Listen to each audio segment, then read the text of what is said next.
사랑하는 새벽나라 친구들, 여러분과 화요일 말씀을 나눌 이영목 전도사입니다. 오늘 말씀을 통해 하나님과 동행하는 하루가 되기를 바랍니다. 스승은 스승인데 반대의 가르침을 주는 스승을 뭐라고 하시는지 아시나요? 바로 반면교사입니다.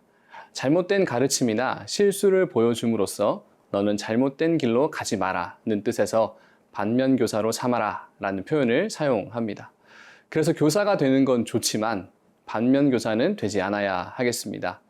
오늘 본문에서도 우리에게 어떤 가르침을 주는 이야기가 등장합니다. 하지만 이 이야기에 등장하는 모습을 그대로 따라가야 할지 아니면 반면교사로 삼아야 할지 우리는 잘 분별해야 합니다. 오늘 말씀의 제목은 이토록 적나라한 거울입니다. 오늘의 말씀은 사도행전 7장 17절에서 50절입니다. 하나님께서 아브라함에게 하신 약속을 이루실 때가 가까워지자 이집트에 살고 있는 우리 민족의 수가 엄청나게 늘어났습니다. 한편 그때 요셉에 대해 아무것도 모르는 다른 왕이 이집트의 통치자가 됐습니다. 그는 우리 민족을 속여 이용해 먹었고 우리 조상들을 괴롭히며 그들의 갓난아기들을 강제로 내다 버려 죽게 했습니다. 이때 모세가 태어났는데 그는 하나님 보시기에 남달리 아름다웠습니다. 모세의 부모가 석 달 동안 그를 집에 숨기면서 기르다가 어쩔 수 없이 밖에 버리게 됐는데 이때 바로의 딸이 그를 주워 데려다 자기 아들로 키웠습니다. 모세는 이집트 사람들이 가진 모든 지혜를 배웠고 그의 말과 행동에 큰 능력이 나타났습니다. 모세가 40살이 되자 자기 동족 이스라엘 백성들을 돌봐야겠다는 결심을 하게 됐습니다.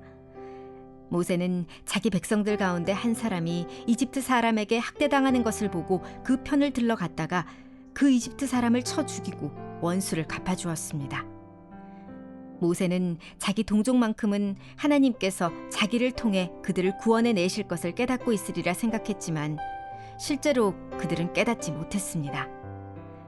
그 다음 날 모세는 서로 싸우고 있는 2명의 이스라엘 사람들에게 다가가 화해시킬 생각으로 말했습니다. 여러분, 당신들은 같은 형제들인데 어째서 다투고 있단 말입니까? 그러자 싸움을 걸었던 사람이 모세를 밀치며 말했습니다. 누가 당신을 우리의 지도자나 재판관으로 세웠소? 당신이 어제 이집트 사람을 죽인 것처럼 나도 죽이려는 것이오? 모세는 이 말을 듣자 미디안 땅으로 도망쳐 나왔습니다. 그는 거기서 나그네 생활을 하며 2 아들을 낳았습니다. 40년이 지난 후 한 천사가 시내산 근처 광야에서 타오르는 가시떨기 나무 불꽃 가운데 모세에게 나타났습니다. 모세는 이 광경을 보고 놀랐습니다. 그가 더 자세히 보려고 가까이 다가가자 주의 음성이 들렸습니다. 나는 내 조상의 하나님, 곧 아브라함과 이삭과 야곱의 하나님이다. 이에 모세는 두려워 떨며 감히 쳐다보지도 못했습니다.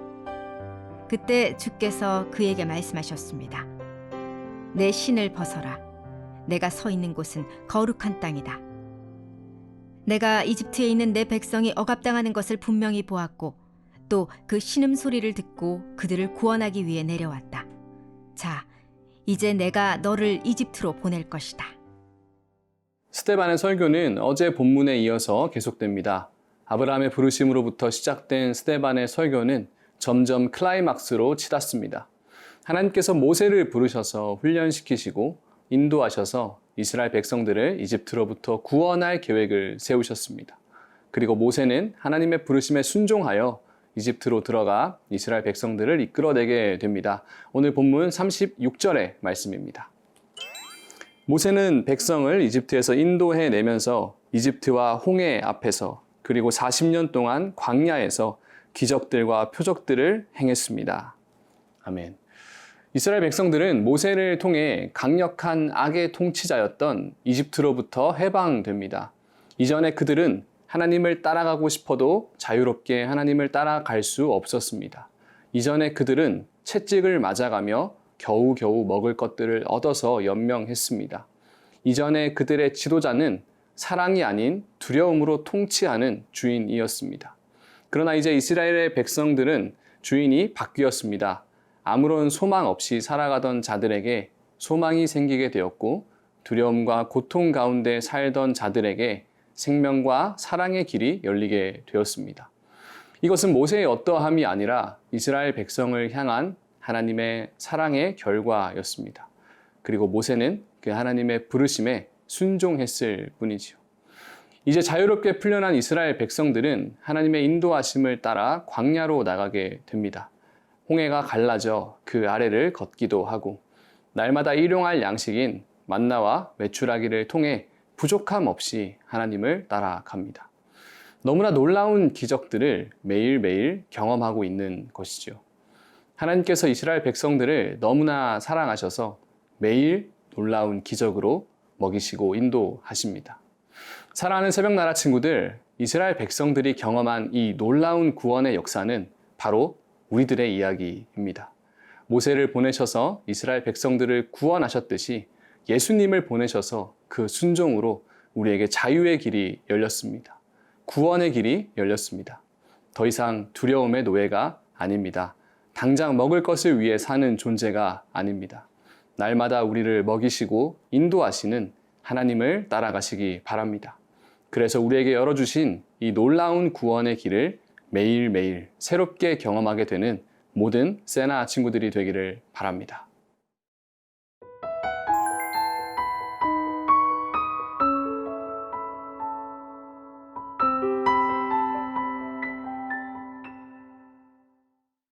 이스라엘 백성들은 모세를 통한 하나님의 메시지를 듣고 따라가며 놀라운 구원을 경험했습니다. 그리고 광야 교회에서 계속 하나님의 살아있는 말씀을 전해 주었습니다. 그러나 이스라엘 백성들은 이상하게도 이런 선택을 하게 됩니다. 오늘 본문 39절의 말씀입니다. 그러나 우리 조상은 그의 말을 듣지 않고 오히려 그를 거절하며 그 마음으로 이집트로 돌아갈 생각을 했습니다. 제가 이상하게도 라는 표현을 썼습니다. 분명 우리가 보기에는 이상한 선택처럼 보입니다. 그렇게 말도 안 되는 기적들을 경험하고 자유함을 얻게 되었는데도 불구하고 하나님을 거절하고 다시 이집트로 돌아갈 생각을 했다는 것입니다. 모세가 하나님을 만나러 시내산에 올라간 사이 백성들은 모세가 어떻게 된지 모르겠다면서 자신들의 눈에 보이게 우상을 만들어 기뻐하며 섬기기 시작했습니다. 하나님은 이런 이스라엘 백성들의 행동을 너무나 슬퍼하셨습니다. 그리고 그들에게서 돌아서고 내버려 두었다고 표현하고 있습니다. 하나님의 사랑은 이스라엘을 향해서 끊임없이 나타납니다. 모세를 통해서 불러주셨고 이제는 예수님을 통해서 계속해서 구원으로 부르십니다. 그러나 그 부르심에 따라가는 듯 하다가도 자신의 마음에 들지 않으면 금세 돌아서 버립니다. 사람이 만든 성전을 떠받드느라 정작 하나님의 뜻에는 어긋나게 살았던 이스라엘 조상들의 모습을 보여주고 있습니다. 이 모습은 약 3,500년 전에 출이집트한 이스라엘 민족의 모습이었고 2000년 전에 예수님을 만난 이스라엘 민족의 모습이었으며 또한 지금 복음을 전해들은 우리의 모습을 보여주고 있습니다. 사랑하는 새벽나라 친구들, 하나님의 말씀은 우리를 적나라하게 비추는 거울과도 같습니다. 하나님 말씀에 대한 인간의 모습들을 담고 있습니다. 그렇게 우리는 이 말씀을 들으며 이스라엘 백성들은 너무 답답하고 이상하다 생각하지만 그 모습이 바로 우리의 모습일 수 있다는 사실을 알아야 합니다. 오늘 하루도 말씀을 통해 우리의 모습을 발견합시다. 그리고 혹시 이스라엘 백성처럼 하나님을 거부하고 세상으로 돌아가려 했던 마음이 있다면 돌이켜 하나님에게서 베푸신 구원을 끝까지 따라가는 모든 세나 친구들이 되기를 바랍니다. 살아계신 하나님, 우리 아버지, 오늘 말씀을 통해 우리의 모습을 돌아봅니다. 하나님이 보이지 않을 때, 우리의 생각과 다를 때 하나님을 떠나고자 했던 마음을 회개합니다. 오늘도 신실하게 인도하시는 하나님을 발견하고 따라가는 우리 모두가 되게 하옵소서. 예수님의 이름으로 기도합니다. 아멘.